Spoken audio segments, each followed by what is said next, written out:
N.D. Achappanji, M.K. Raghavanji, senior leaders on the dais, party workers, brothers and sisters of Wayanad, I'd like to welcome all of you here and also apologize for coming a little late.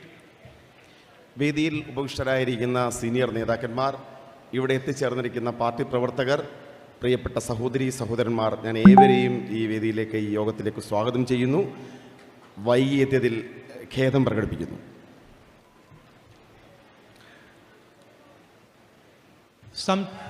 Some time back, I went to Manipur. കുറച്ച് നാളുകൾക്ക് മുമ്പ് ഞാൻ മണിപ്പൂരിലേക്ക് പോയി. And I've been in politics now for 19 years. And I have never experienced what I experienced in Manipur. ഞാൻ രാഷ്ട്രീയത്തിൽ രംഗത്തിറങ്ങിയിട്ട് 19 വർഷങ്ങളായി. പക്ഷേ ഞാൻ മണിപ്പൂരിൽ കണ്ടതുപോലെ വേദനിപ്പിക്കുന്നൊരു അനുഭവം എൻ്റെ രാഷ്ട്രീയ ജീവിതത്തിലോ ഉണ്ടായിട്ടില്ല. I've been during floods, during violence. I went to the violence affected areas in Uttar Pradesh. I've seen the tsunami. I've been all across our country during times of tragedy. But what I saw in Manipur, I have never seen before. ഞാൻ നിരവധി വേദനിപ്പിക്കുന്ന സന്ദർഭങ്ങളിലൂടെയും അക്രമ പ്രവർത്തനങ്ങൾ നടന്ന പ്രദേശങ്ങളിലൂടെയും പോയിട്ടുണ്ട്. അക്രമം കാർന്നു നിന്ന ഉത്തർപ്രദേശിലെ പ്രദേശങ്ങളിലൂടെ ഞാൻ കടന്നുപോയിട്ടുണ്ട്. പക്ഷേ മണിപ്പൂരിൽ കണ്ടതത്രമാത്രം അക്രമാസക്തമായ ഒരു ദൃശ്യവും സംഭവങ്ങളും ഞാൻ ഈ സ്ഥലങ്ങളിൽ ഒന്നും തന്നെ ദർശിച്ചിട്ടില്ല. You are my family, so I think it is important that I tell you what I saw. നിങ്ങൾ എൻ്റെ കുടുംബമാണ്. അതുകൊണ്ട് തന്നെ അവിടെ കണ്ട കാര്യങ്ങൾ നിങ്ങളോട് പറയുക എന്നത് എൻ്റെ ഉത്തരവാദിത്വമാണ്. I can't tell you about all the people I spoke to, but I will give you 2 examples. അവിടുത്തെ ജനങ്ങൾ എന്നോട് പറഞ്ഞ മുഴുവൻ കാര്യങ്ങളും എനിക്ക് നിങ്ങളോട് പറയുവാൻ സാധിക്കില്ല. പക്ഷേ 2 ഉദാഹരണങ്ങൾ ഞാൻ നിങ്ങളോട് സംസാരിക്കാം. Examples that I will never forget, and examples that are disturbing me right now as I recount them.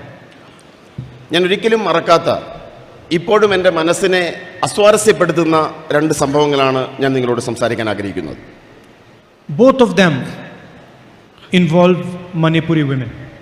ഈ 2 സംഭവങ്ങളും മണിപ്പൂരിലെ സഹോദരിമാരുമായി ബന്ധപ്പെട്ടതാണ്. 2 different experiences of Manipuri women. 2 വ്യത്യസ്തമായ സംഭവങ്ങൾ, മണിപ്പൂരിലെ വനിതകളെ സംബന്ധിക്കുന്ന 2 വ്യത്യസ്തമായ സംഭവങ്ങൾ. And these are women I spoke to in the camps, in the relief camps. ദുരിതാശ്വാസ ക്യാമ്പുകളിൽ വെച്ച് ഈ സഹോദരിമാർ, ഈ വനിതകൾ എന്നോട് പറഞ്ഞ സംഭവങ്ങളാണ് ഞാൻ സംസാരിക്കുന്നത്.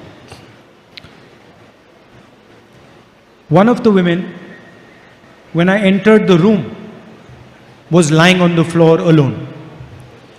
ഞാൻ ആ മുറിയിലേക്ക്, ദുരിതാശ്വാസ ക്യാമ്പിൻ്റെ മുറിയിലേക്ക് ചെല്ലുമ്പോൾ ഒരു വനിത ആ ക്യാമ്പിലെ നിലത്ത് കിടക്കുകയായിരുന്നു. Everybody else in the room had some family member, but I noticed this lady lying alone. ആ മുറിയിലുണ്ടായിരുന്ന മറ്റ് വനിതകൾക്കെല്ലാം തന്നെ അവരോടൊപ്പം അവരുടെ കുടുംബാംഗങ്ങൾ ഉണ്ടായിരുന്നു. പക്ഷെ നിലത്ത് കിടന്ന ഈ സഹോദരിയോടൊപ്പം ആരും ഉണ്ടായിരുന്നില്ല. So I asked her, "Where is your family?" ഞാൻ അവരോട് ചോദിച്ചു, എവിടെയാണ് നിങ്ങളുടെ കുടുംബം? She said to me, "I have no family left." അവർ മറുപടി പറഞ്ഞത്, എനിക്ക് കുടുംബാംഗങ്ങൾ ആരും തന്നെ ഇല്ല എന്നാണ്. And then I asked her, "What happened to you?" ഞാൻ അവരോട് ചോദിച്ചു, അവർക്ക് എന്ത് സംഭവിച്ചു എന്ന് ചോദിച്ചു. For some time she could not answer. കുറച്ച് സമയത്തേക്ക് അവർ മറുപടി ഒന്നും തന്നെ പറഞ്ഞില്ല. She kept quiet, she didn't say anything. അവർ കുറച്ച് സമയം നിശബ്ദത പാലിച്ചു. അവർ ഒന്നും പറഞ്ഞില്ല കുറച്ച് സമയത്തേക്ക്. Then I held her hand and I asked her, "Tell me, what happened to you?" ഞാൻ അവരുടെ കൈകൾ കവർന്നെടുത്തു. എന്നിട്ട് പറഞ്ഞു, എന്നോട് പറയൂ, എന്താണ് അവർക്ക് സംഭവിച്ചതെന്ന്. And she said to me that I was sleeping in my village. അവരെന്നോട് പറഞ്ഞു, ഞാൻ എൻ്റെ ഗ്രാമത്തിൽ കിടന്നുറങ്ങിയായിരുന്നു. And I was sleeping in my house with my little son. ഞാൻ എൻ്റെ കൊച്ചു കുഞ്ഞുമായി എൻ്റെ വീട്ടിൽ കിടന്നുറങ്ങുകയായിരുന്നു എന്നവരെന്നോട് പറഞ്ഞു. My son was killed in front of my eyes. എൻ്റെ മുന്നിൽ വെച്ചാണ് എൻ്റെ മകനെ അവർ കൊന്നുകളഞ്ഞത് എന്ന് അവർ എന്നോട് പറഞ്ഞു. They shot him right in front of my eyes. എൻ്റെ കണ്ണുകൾക്ക് മുമ്പിൽ വെച്ച് അവനെ വെടിവെച്ച് കൊല്ലുകയായിരുന്നു. And then I spent the whole night lying next to my son's corpse. എൻ്റെ കുഞ്ഞിൻ്റെ മൃതശരീരത്തിന് മുന്നിൽ ഒപ്പം ആ രാത്രി മുഴുവൻ ഞാൻ ഏകയായി എൻ്റെ വീട്ടിൽ കഴിയുകയായിരുന്നു എന്ന് അവർ പറഞ്ഞു. My son died in my arms. എൻ്റെ കൈകളിൽ കിടന്നാണ് എൻ്റെ കുഞ്ഞ് മരണമടഞ്ഞത്. And I did not know whether I should stay with my son's dead body or I should run away and save myself. എനിക്കറിയില്ലായിരുന്നു എൻ്റെ മരിച്ചുകൊണ്ടിരിക്കുന്ന കുഞ്ഞിനൊപ്പം നിൽക്കണോ അതോ എൻ്റെ സ്വന്തം ജീവൻ രക്ഷിക്കാൻ വേണ്ടി അവിടെ ഒന്ന് ഓടി രക്ഷപ്പെടണോ എന്ന ആശങ്കയിലായിരുന്നു ഞാൻ. After some time, I decided that my son was not going to come back, so I should leave.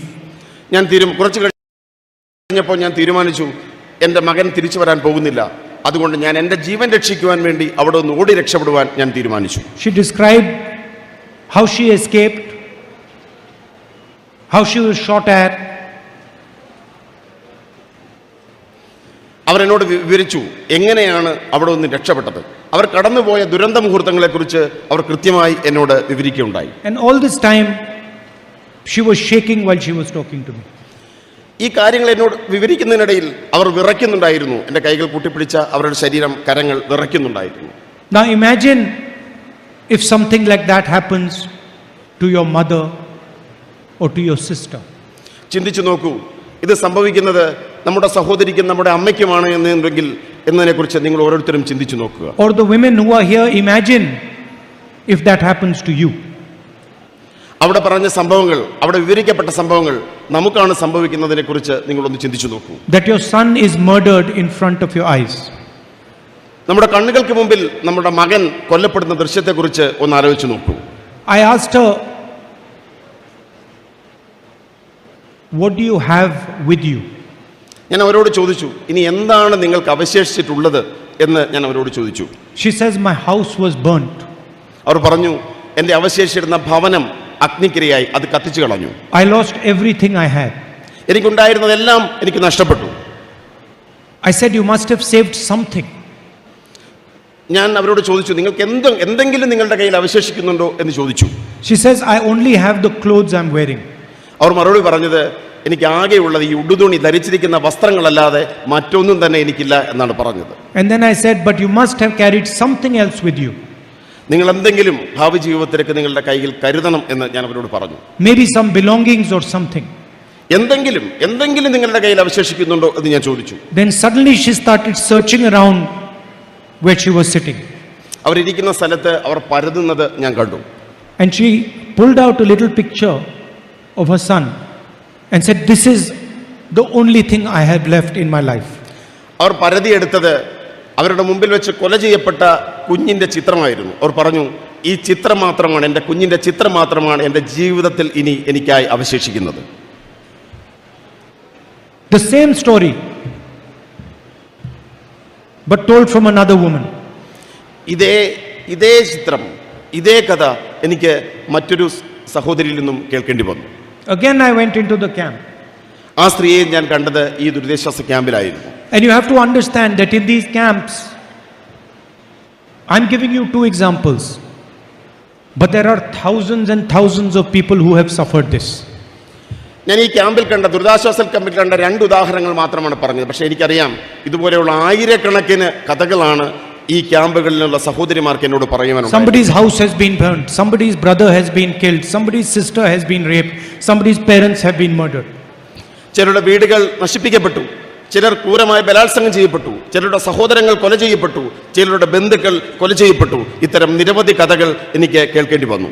It is as if somebody threw kerosene all across Manipur and set it on fire. ഇതെല്ലാം ചെയ്തത് മണിപ്പൂരിലൂടെ കടന്നു പോകുന്ന അക്രമികളാണ് ഈ ഇത്തരം പ്രവർത്തനങ്ങൾ ചെയ്തത്. അവർ നിരവധി പ്രദേശങ്ങൾക്ക് തീയിട്ടു. So I met the other lady I want to talk about. ഞാൻ മറ്റൊരു പ്രദേശത്തേക്ക് പോയി. ഈ ദൃശ്യങ്ങളും ഈ സംഭവങ്ങളും ഒരു പ്രദേശത്താണെങ്കിൽ ഞാൻ മറ്റൊരു പ്രദേശത്തേക്ക് പോയി. And I asked her, what happened to you? അവരോട് ചോദിച്ചു, നിങ്ങൾക്ക് എന്ത് സംഭവിച്ചു? And the moment I asked her what happened to her, she went silent. ഞാനൊരു വനിതയോട്, ഒരു സഹോദരിയോട് ചോദിച്ചപ്പോൾ അവർ ആദ്യം നിശബ്ദത പാലിക്കുകയാണ് ചെയ്തത്. I could see that she was seeing the images of her experience. ആ നിശബ്ദതയിൽ എനിക്ക് മനസ്സിലാക്കാൻ സാധിച്ചു, അവർ കടന്നുപോയ ദുരന്ത മുഹൂർത്തങ്ങളെ മുന്നിൽ കാണുകയാണ് എന്ന് എനിക്ക് മനസ്സിലാക്കാൻ സാധിച്ചു. And I was imagining how I would feel if this happened to my mother or to my sister. എൻ്റെ മനസ്സിലൂടെ കടന്നുപോയ ചിന്ത, ഈ സഹോദരിമാർക്ക് സംഭവിച്ച സംഭവങ്ങൾ എൻ്റെ സഹോദരിക്കും എൻ്റെ അമ്മയ്ക്കുമാണ് എന്നുള്ള ചിന്ത എൻ്റെ മനസ്സിലൂടെ കടന്നുപോയി. And then suddenly she could not bear what she saw in her mind and she fell unconscious. അവർ കടന്നുപോയ ദുരന്ത ചിത്രങ്ങൾ അവരുടെ മനസ്സിലൂടെ കടന്നുപോയപ്പോൾ അവർക്ക് താങ്ങാനായില്ല. എൻ്റെ മുന്നിൽ വെച്ച് അവർ മോഹാലസ്യപ്പെട്ട് നിലത്തേക്ക് വീണു. Imagine if your sister or your mother cannot bear what she has experienced and falls unconscious because of that. നമ്മൾ ഓരോരുത്തരും ചിന്തിച്ചു നോക്കുക, നമ്മുടെ സഹോദരിക്കും നമ്മുടെ അമ്മയ്ക്കും ഇത്തരം ദുരന്ത അനുഭവങ്ങളിലൂടെ കടന്നു പോകപ്പെടുകയും അവർ നമ്മുടെ മുമ്പിൽ വെച്ച് മോഹാലസ്യപ്പെടുത്തു പോകുന്ന നിമിഷത്തെക്കുറിച്ച് നിങ്ങൾ ഓരോരുത്തരും ചിന്തിച്ചു നോക്കുക. This is what the women of Manipur have experienced. ഇതാണ് മണിപ്പൂരിലെ വനിതകൾ അനുഭവിച്ച ദുരന്തം. When we arrived in Manipur, we went to the Meitei area and we went to the Kuki area. ഞങ്ങൾ മണിപ്പൂരിൽ ചെന്നപ്പോൾ ഞങ്ങൾ മെയ്തേ വിഭാഗങ്ങൾ താമസിക്കുന്ന പ്രദേശത്തും കുക്കി വിഭാഗങ്ങൾ താമസിക്കുന്ന പ്രദേശത്തും പോവുകയുണ്ടായി. When we arrived in the Meitei area, ഞങ്ങൾ മെയ്തേ വിഭാഗങ്ങൾ താമസിച്ച പ്രദേശത്തെത്തിയപ്പോൾ, just when we were going to go into the Meitei area, we were told that if any of your security people are from the Kuki community, we will kill them. ഞങ്ങൾ മെയ്തേ പ്രദേശത്തേക്ക് ചെന്നപ്പോൾ ഞങ്ങളോട് പറഞ്ഞു, നിങ്ങളുടെ security ഉദ്യോഗസ്ഥന്മാരിൽ ആരെങ്കിലും കുക്കി വിഭാഗത്തിലുള്ളവരുണ്ടെങ്കിൽ അവരെ ഞങ്ങൾ കൊല്ലും എന്ന് മെയ്തി വിഭാഗക്കാർ എന്നോട് പറഞ്ഞു. And when we went to the Kuki area, we were told that if any of your security people are from the Meitei area, we will shoot them. ഞാൻ കുക്കി പ്രദേശത്ത് ചെന്നപ്പോൾ അവർ പറഞ്ഞു, നിങ്ങളുടെ സെക്യൂരിറ്റി ഉദ്യോഗസ്ഥന്മാരിൽ ആരെങ്കിലും മെയ്തേ വിഭാഗത്തിൽപ്പെട്ടവരുണ്ടെങ്കിൽ ഞങ്ങൾ അവരെ വെടിവെച്ച് കൊല്ലും എന്ന് കുക്കി വിഭാഗക്കാർ എന്നോട് പറഞ്ഞു. Before entering the Meitei area, we removed all the Kukis from our security. മെയ്തേ പ്രദേശത്ത് ചെന്നപ്പോൾ കുക്കി വിഭാഗത്തിൽപ്പെട്ട സെക്യൂരിറ്റി ഉദ്യോഗസ്ഥന്മാരെ ഞങ്ങൾ സംഘത്തിൽ നിന്ന് ഒഴിവാക്കി. And when we went to the Kuki area, we removed all the Meiteis from our security. സമാനമായ തരത്തിൽ കുക്കി പ്രദേശത്തേക്ക് ചെന്നപ്പോൾ മെയ്തി വംശത്തിൽപ്പെട്ട സെക്യൂരിറ്റി ഉദ്യോഗസ്ഥന്മാരെ ഞങ്ങൾ സംഘത്തിൽ നിന്നും ഒഴിവാക്കി. Imagine the situation. There is a complete divide between the state. ഒന്ന് ചിന്തിച്ചു നോക്കുക, ജനങ്ങൾക്കിടയിൽ മണിപ്പൂരിൽ സമ്പൂർണമായ വിഭജനമാണ് നടന്നിരിക്കുന്നത്. There is blood everywhere. അവിടെ ആകമാനം രക്തമാണ്, ചോരയാണ്. There is murder everywhere. എല്ലാ സ്ഥലത്തും നരഹത്യയാണ്. There is rape everywhere. എല്ലാ സ്ഥലത്തും ബലാത്സംഗമാണ്. That is the situation in Manipur. ഇതാണ് മണിപ്പൂരിന്റെ സാഹചര്യം. And yes, a few days ago, I sat in Parliament watching the Prime Minister speak. 2 ദിവസങ്ങൾക്ക് മുമ്പ് ഞാൻ പാർലമെന്റിൽ ഇരുന്ന് പ്രധാനമന്ത്രിയുടെ പ്രസംഗം ശ്രവിച്ചു. He spoke for 2 hours 13 minutes. അദ്ദേഹം 2 മണിക്കൂറും 30 മിനിറ്റും സംസാരിച്ചു. He laughed, he joked, he smiled. അദ്ദേഹം ചിരിച്ചു, അദ്ദേഹം പുഞ്ചിരിച്ചു, അദ്ദേഹം തമാശകൾ പറഞ്ഞു. His cabinet laughed, his cabinet joked, his cabinet smiled. അദ്ദേഹത്തോടൊപ്പം അദ്ദേഹത്തിന്റെ ക്യാബിനറ്റും ചിരിക്കുകയും പുഞ്ചിരിക്കുകയും തമാശകളിൽ ഉല്ലസിക്കുകയും ചെയ്തു. They had a lot of fun. അവർ വളരെയധികം സന്തോഷിക്കുകയായിരുന്നു. The Prime Minister spoke for 2 hours 13 minutes about everything, about the Congress, about me, about the India Alliance, but he spoke 2 minutes about Manipur. അദ്ദേഹം 2 മണിക്കൂർ 30 minute കൊണ്ട് എല്ലാത്തിനെ കുറിച്ചും സംസാരിച്ചു. അദ്ദേഹം എന്നെക്കുറിച്ച് സംസാരിച്ചു, അദ്ദേഹം ഇന്ത്യ അലയൻസിനെ കുറിച്ച് സംസാരിച്ചു, അദ്ദേഹം BJPയെ കുറിച്ച് സംസാരിച്ചു. പക്ഷെ അദ്ദേഹം മണിപ്പൂരിനെ കുറിച്ച് സംസാരിച്ചത് കേവലം 2 മിനിറ്റുകൾ മാത്രമാണ്.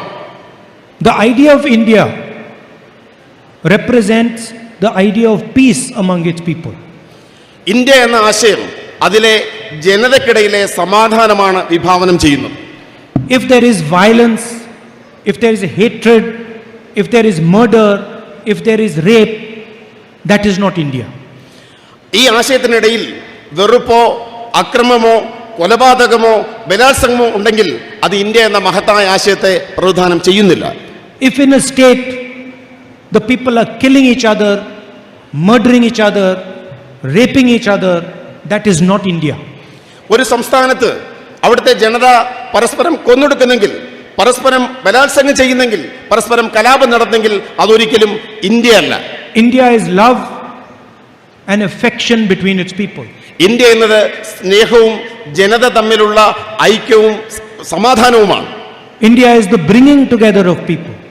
ഇന്ത്യ എന്നത് ജനതയുടെ ഐക്യമാണ്, ഒരുമിച്ച് വിജയിക്കുക എന്നതാണ്.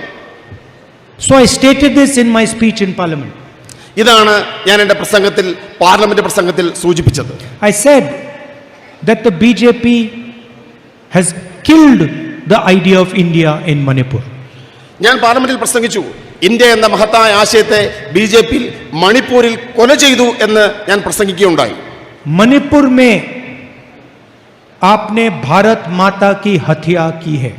മണിപ്പൂരിൽ സംഭവിച്ചത് ഭാരതമാതാവിന്റെ ഹത്യയാണ്. മണിപ്പൂരിൽ സംഭവിച്ചത് You have murdered the idea of India in Manipur. നിങ്ങൾ മണിപ്പൂരിൽ ഇന്ത്യ എന്ന മഹത്തായ ആശയത്തെ കൊല ചെയ്തു. You have destroyed thousands of families. നിങ്ങൾ ആയിരക്കണക്കിന് കുടുംബങ്ങളെ നശിപ്പിച്ചു. You have allowed the rape of thousands of women. മണിപ്പൂരിലെ സഹോദരിമാർ, ആയിരക്കണക്കിന് സഹോദരിമാർ ബലാത്സംഗം ചെയ്യപ്പെടാനുള്ള അനുമതി നിങ്ങൾ കൊടുത്തു. You have allowed the murder of thousands of people. ആയിരക്കണക്കിന് മണിപ്പൂരികളുടെ കൊലപാതകത്തിന് നിങ്ങൾ അനുമതി കൊടുത്തു. And as Prime Minister of this country, you are laughing.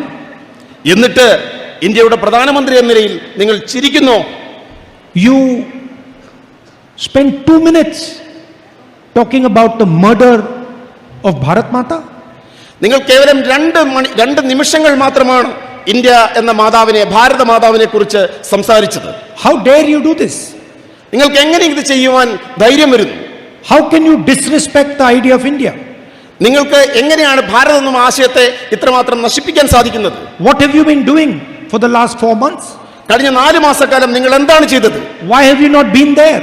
നിങ്ങൾ എന്തുകൊണ്ട് അവിടെ പോയില്ല? Why have you not tried to stop the violence? നിങ്ങൾ എന്തുകൊണ്ട് അവിടുത്തെ അക്രമത്തെ തടയുവാൻ നടപടി സ്വീകരിച്ചില്ല? Because you're not a nationalist. കാരണം നിങ്ങൾ ദേശീയവാദിയല്ല. Anybody who murders the idea of India cannot be a nationalist.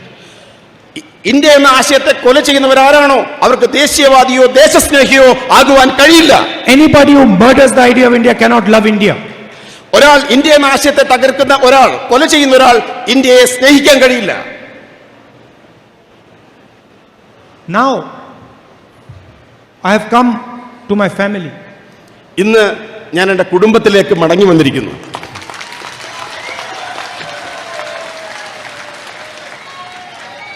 Now I want to ask you, suppose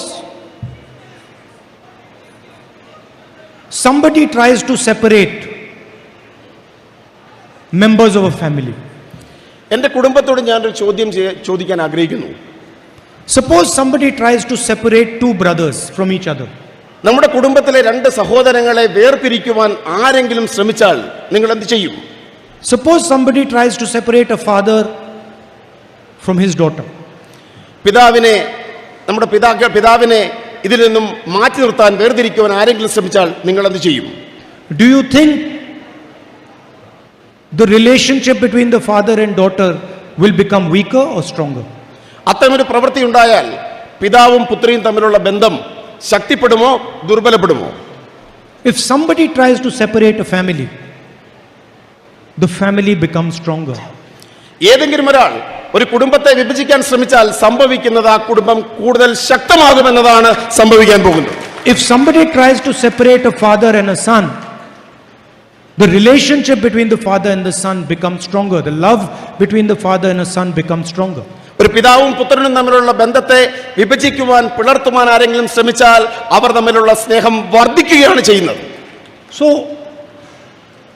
the BJP and the RSS do not understand what a family is. നമ്മുടെ കുടുംബം എന്താണെന്ന ഈ യാഥാർത്ഥ്യം BJPയും RSSഉം മനസ്സിലാക്കുന്നില്ല. They don't understand that the more they try to separate you and me, the closer we will become. അവർ മനസ്സിലാക്കണം, ഞാനും നിങ്ങളും തമ്മിലുള്ള ഈ ബന്ധത്തെ വിഭജിക്കുവാൻ, തകർക്കുവാൻ ഇവർ ശ്രമിക്കുന്നവരും നമ്മൾ തമ്മിലുള്ള ഇഴയെടുപ്പം വർദ്ധിക്കുകയാണ് ചെയ്യുന്നത് എന്ന യാഥാർത്ഥ്യം ബിജെപിയും RSSും മനസ്സിലാക്കണം. They think that if we disqualify Rahul Gandhi, his relationship with Wayanad will break.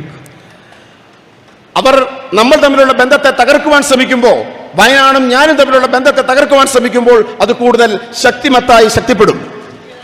No.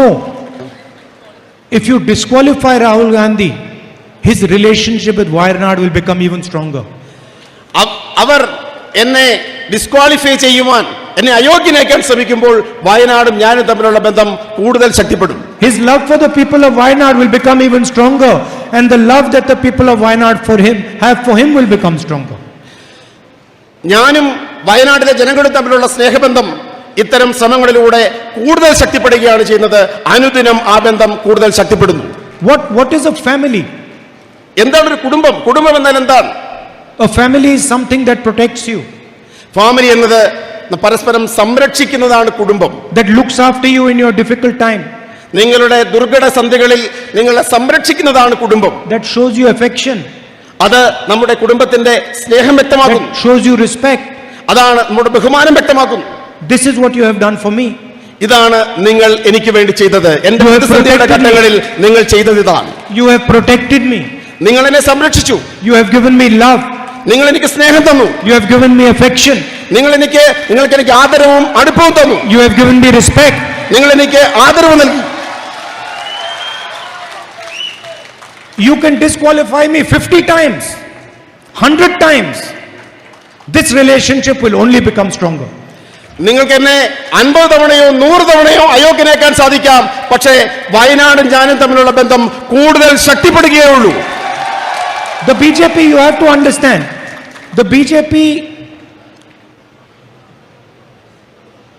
aims at destroying families. നിങ്ങൾ മനസ്സിലാക്കൂ, ബിജെപി ലക്ഷ്യമെടുക്കുന്നത് കുടുംബങ്ങളെ ശിഥിലമാക്കാനാണ്. India is a family, they want to divide it. India എന്ന കുടുംബത്തെയാണ് ഇന്നവർ വിഭജിക്കാൻ ആഗ്രഹിക്കുന്നത്. Manipur was a family, they try to destroy it. Manipur എന്ന കുടുംബത്തെ അവർ നശിപ്പിക്കാൻ ആഗ്രഹിക്കുന്നു. Thousands and thousands of families in Manipur destroyed by the policies of the BJP. ബിജെപിയുടെ ഈ വിഭജനത്തിന്റെ നശീകരണത്തിന്റെ രാഷ്ട്രീയം കാരണം ആയിരക്കണക്കിന് കുടുംബങ്ങളാണ് മണിപ്പൂരിൽ നശിപ്പിക്കപ്പെട്ടത്. So they destroy families, they destroy the relationship between people. അവർ കുടുംബങ്ങളെ നശിപ്പിക്കുന്നു, അവർ ജനത തമ്മിലുള്ള സ്നേഹബന്ധത്തെ നശിപ്പിക്കുന്നു. We bring people together, we strengthen families, we strengthen the relationship between people. നമ്മൾ ജനതയെ അടുപ്പിക്കുന്നു, നമ്മൾ കുടുംബങ്ങളെ ശക്തിപ്പെടുന്നു, നമ്മൾ ജനതയും സമൂഹവും തമ്മിലുള്ള ഇഴയെടുപ്പത്തെ വർദ്ധിപ്പിക്കുന്നു. You think you have divided and destroyed Manipur. The BJP thinks you have divided and destroyed Manipur. BJP കരുതുന്നത് നിങ്ങൾ മണിപ്പൂരിനെ നശിപ്പിച്ചു, മണിപ്പൂരിനെ വിഭജിച്ചു എന്നാണ്. We will bring Manipur back together. ഞാൻ ഉറപ്പ് വരുന്നു, മണിപ്പൂരിനെ നമ്മൾ ആ ഏഴെടുപ്പത്തിലേക്കും സ്നേഹത്തിലേക്കും തിരികെ കൊണ്ടുവരിക തന്നെ ചെയ്യും. We will bring love back to Manipur. മണിപ്പൂരിലെ ജനതയ്ക്കിടയിലേക്ക് സ്നേഹത്തെ നമ്മൾ തിരികെ കൊണ്ടുവരിക തന്നെ ചെയ്യും. We will bring mutual respect back to Manipur. മണിപ്പൂരിലെ ജനതയ്ക്കിടയിൽ പരസ്പര ബഹുമാനത്തെ നമ്മൾ തിരികെ കൊണ്ടുവരിക തന്നെ ചെയ്യും. It took you 2 months to do it. It took you 2 months to burn Manipur. It might take us 5 years to bring back to love to Manipur, but we will do it. എത്ര വർഷം കഴിഞ്ഞാലും നിങ്ങൾ ഈ നശിപ്പിച്ചിരിക്കുന്ന പരസ്പര ബഹുമാനത്തെയും സ്നേഹത്തെയും എത്ര വർഷം കഴിഞ്ഞാലും ഞങ്ങൾ തിരികെ കൊണ്ടുവരിക തന്നെ ചെയ്യും. This is the fight between the BJP and the Congress. ഇതാണ് കോൺഗ്രസും ബിജെപിയും തമ്മിലുള്ള വ്യത്യാസം. ഇതാണ് കോൺഗ്രസും ബിജെപിയും തമ്മിലുള്ള പോരാട്ടവും ഇത് തന്നെയാണ്. I'll give you another example of how we are helping bring people together. മറ്റൊരു ഉദാഹരണം കൂടി, എങ്ങനെയാണ് ജനങ്ങളെ അടുപ്പിക്കുന്നതിനെ കുറിച്ച് മറ്റൊരു ഉദാഹരണം കൂടി പറയുവാൻ ഞാൻ ആഗ്രഹിക്കുന്നു.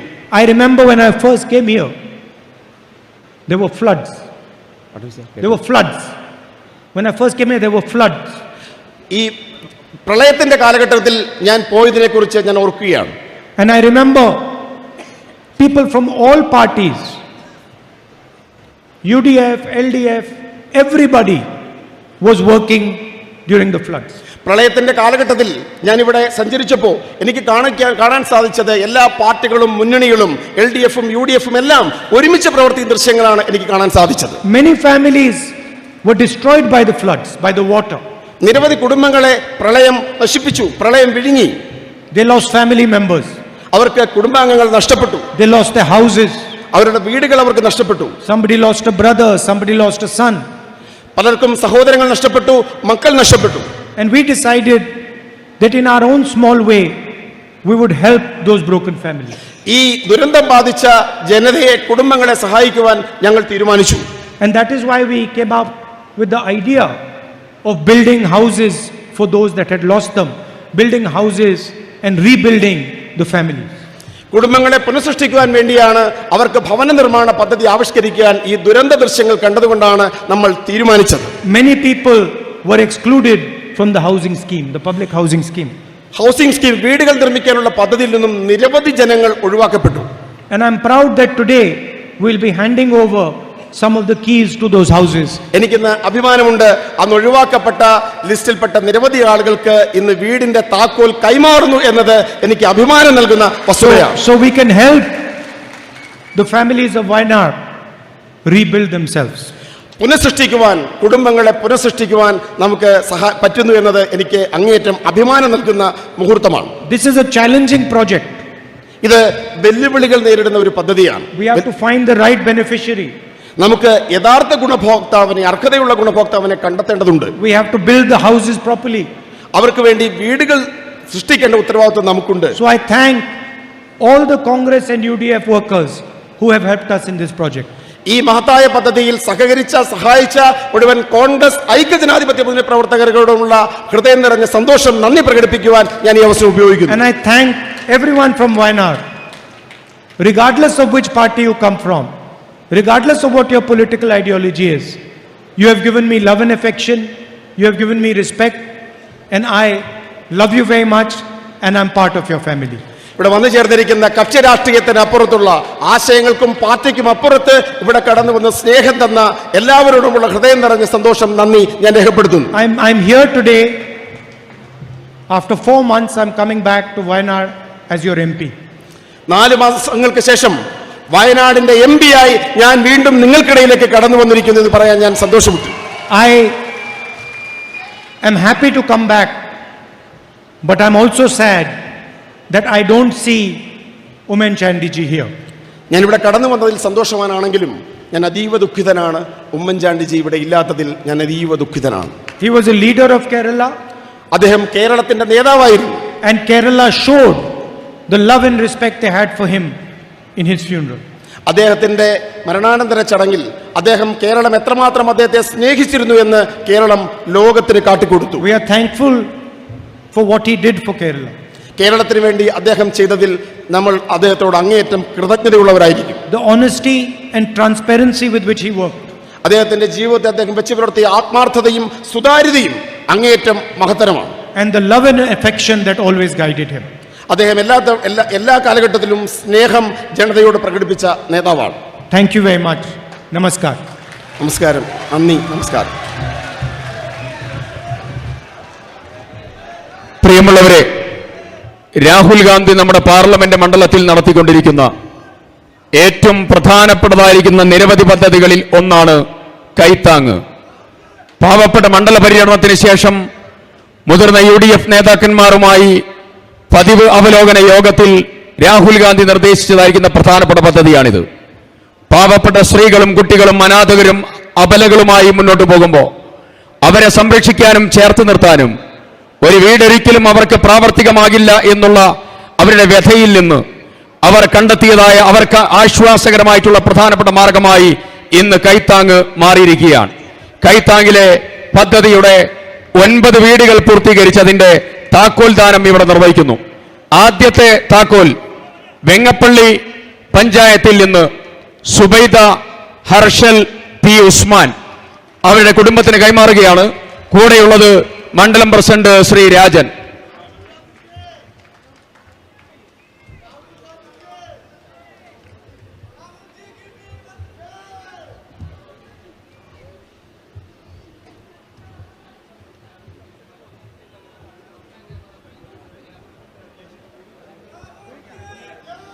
രണ്ടാമത് ഗീത നിഖില സംഗീത ചീരാൽ മണ്ഡലം മുനീബ് മണ്ഡലം പ്രസിഡന്റ് അവരെ കൂട്ടി രാഹുൽ ഗാന്ധിയുടെ അടുത്തേക്ക് വരണമെന്ന് പറയുന്നു. സബർമതി, ഒരു വലിയ ആശ്രമം മഹാത്മാഗാന്ധിയുടെ, ആ നാമധേയത്തിലുള്ള രാഹുൽ ഗാന്ധിയുടെ ഭവന പദ്ധതിയുടെ താക്കോൽ കൈമാറ്റമാണ് നടക്കുന്നത്. അടുത്തത് പുൽപ്പള്ളി മണ്ഡലത്തിൽ NU ഹന്നാൻ, അദ്ദേഹം കോൺഗ്രസ് മണ്ഡലം president Annie Eldhose, Ancy George രണ്ടുപേരെയും കൊണ്ടുവരണമെന്ന് അഭ്യർത്ഥിക്കുന്നു.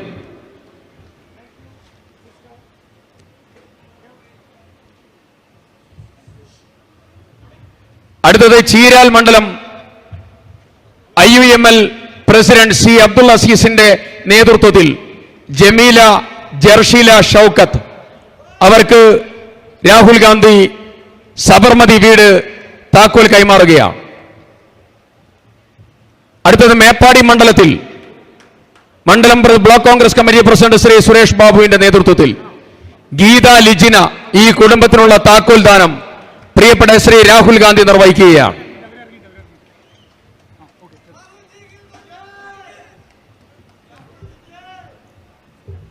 വെള്ളമുണ്ട മണ്ഡലം ശ്രീ PP ജോർജ്, അദ്ദേഹത്തിന്റെ നേതൃത്വത്തിൽ ലില്ലി ജോൺ, സ്വപ്ന ജോൺ, അബിൻ ബിൻസി, ഈ കുടുംബത്തിനുള്ള താക്കോൽ ദാനം ശ്രീ രാഹുൽ ഗാന്ധി നിർവഹിക്കുകയാണ്.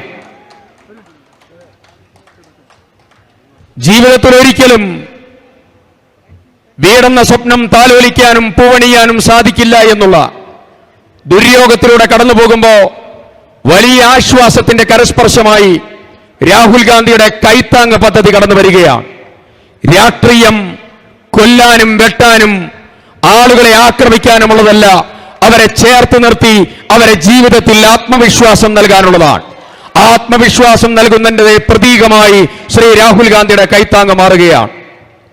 അടുത്ത SM പ്രമോദ് മാഷ്, പ്രസിഡന്റ് തൊണ്ടർനാട്, ശ്രീജി KR, സ്മൃതി കീർത്തന, തുതി നന്ദന, ഈ കുടുംബത്തിനുള്ള താക്കോൽ ദാനം പ്രിയപ്പെട്ട രാഹുൽ ഗാന്ധി കൈമാറുന്നു.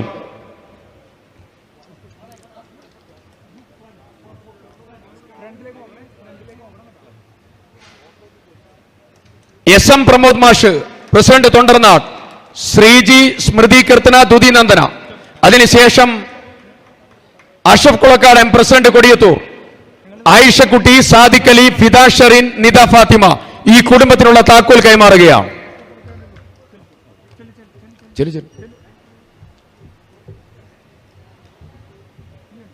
9ാമത്തെ വീടിന്റെ താക്കോൽ. നേരത്തെ നിരവധി വീടുകളുടെ താക്കോൽ കൊടുത്തിരുന്നു. നമ്മൾ മീനങ്ങാടിയിൽ നിന്ന് കൊടുത്തു, നമ്മൾ മുക്കത്ത് നിന്ന് കൊടുത്തു, വിവിധ പരിപാടികളിൽ വെച്ച് കൊടുത്തു. അടുത്ത സ്ലോട്ട് ഇവർ വെച്ചുകൊണ്ട് ഇപ്പൊ നൽകുകയാണ്.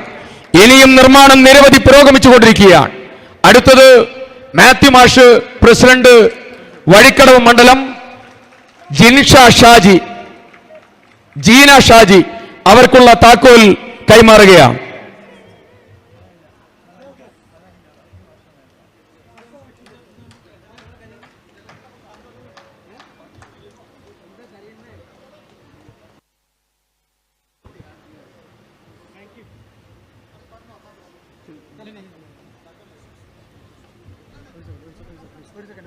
മാത്യു മാഷിന്റെ നേതൃത്വത്തിൽ ജീന ഷാജി.